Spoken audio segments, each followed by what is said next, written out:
After 45 years, the Kings can wear their crown. Score!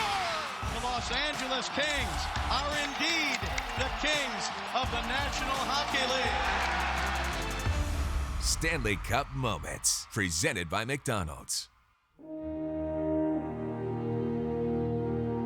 Kings and Devils, Game 1 Wednesday in New Jersey. Both teams stellar goaltenders. The Devils play very well at home, but nobody has played better on the road in these playoffs than the Kings. A league record 8-0 away from Staples. The LA Kings are hoping for their first ever championship, and their fans here in Southern California couldn't be more excited.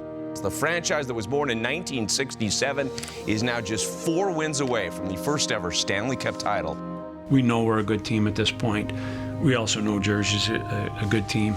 You know, talking to some people in the East, and, you know, I heard over and over that, you know, you guys don't really want to play Jersey. I was like, wow, these guys are obviously playing well. The New Jersey Devils are a team that the Kings had not played against a lot over the last few years, being in the opposite conference, so you really don't know a lot about the team, and I think you have to approach it with a real open mind. But the Kings were very confident. They took a very business-like attitude, you know, to New Jersey. I think we were all excited to play our first game, to kind of get our feet underneath of us because we had the long break, but also just to get in the zone again and get away from the distractions. Going into Jersey, guys are excited. I mean, we're playing for the Stanley Cup. There's a lot of excitement, but with that excitement, there's a lot of, you know, media day and this and that. Guys did a really good job of staying, you know, on the task at hand. We were there to win hockey games, not do media tours.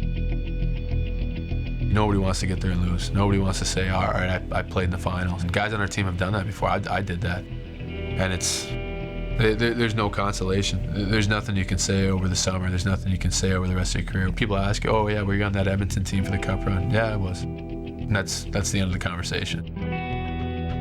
Cool for me in a sense, because that's where I started in 1999. So it was like, okay, here's your career coming full circle and playing against them. How ironic. Second time the Kings franchise has been in the Stanley Cup Final. 19 years ago, Montreal. Game 1 was probably the most nervous I've been for an NHL game. And until you really experience, you don't know what it's like. It was definitely a little jittery to know that you know, we're now in the Stanley Cup Finals and it was here.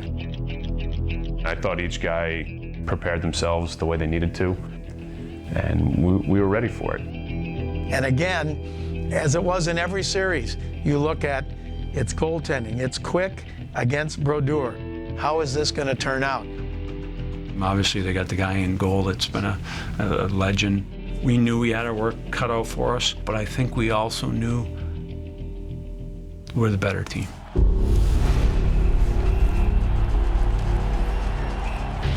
For the Devils, they've won 3 Stanley Cups. Their most recent was in 2003. They dropped the puck, and we are underway.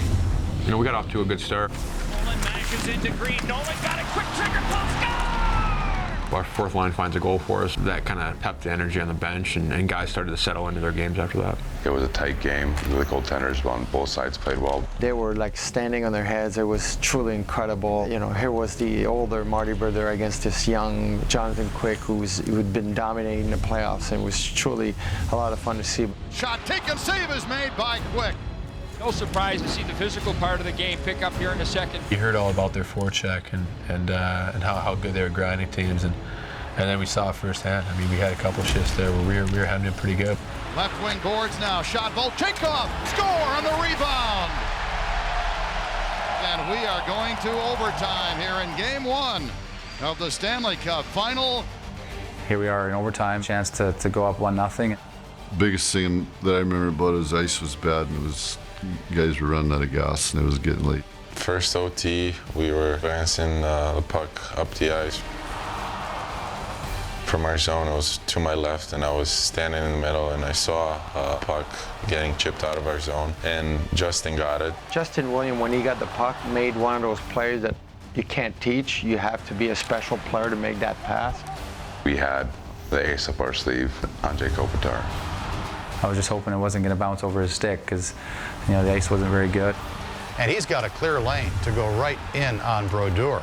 And I remember saying, just as he got the puck, Kopitar has a partial break. Now Williams springs Kopitar a break. In on goal. Kopitar dekes. Scores! Anze Kopitar has won game 1. When Kopitar won that game in overtime, it was right down below Jim and I. We were looking right down on that net. You could see the play develop, and there was that anticipation, and then that joy when the puck went in. And once it went in, I was trying to skate as fast as I could to him, but it was the first time in my whole life that my legs had seized up just from cramping up. And I couldn't even jump into the pile because they just locked up. I just remember Kopi circling in the corner, and he was kind of like, I don't know, it was jumping, but it was almost like a 1/2 foot jump in the corner in there, and just kind of turning back towards all the guys who were going to mob him. And I just remember that like yesterday. It was pretty cool, a real cool moment. Twisted along, and here's Kopitar moving it along. He scored! Kopitar! You want to make it count every opportunity in OT, and I was able to do that. He put it in a little place where not many guys can do that. To pull a move like that in Game 1 of the Stanley Cup Finals in overtime against Martin Brodeur is, I think I just said it all right there. Enough said.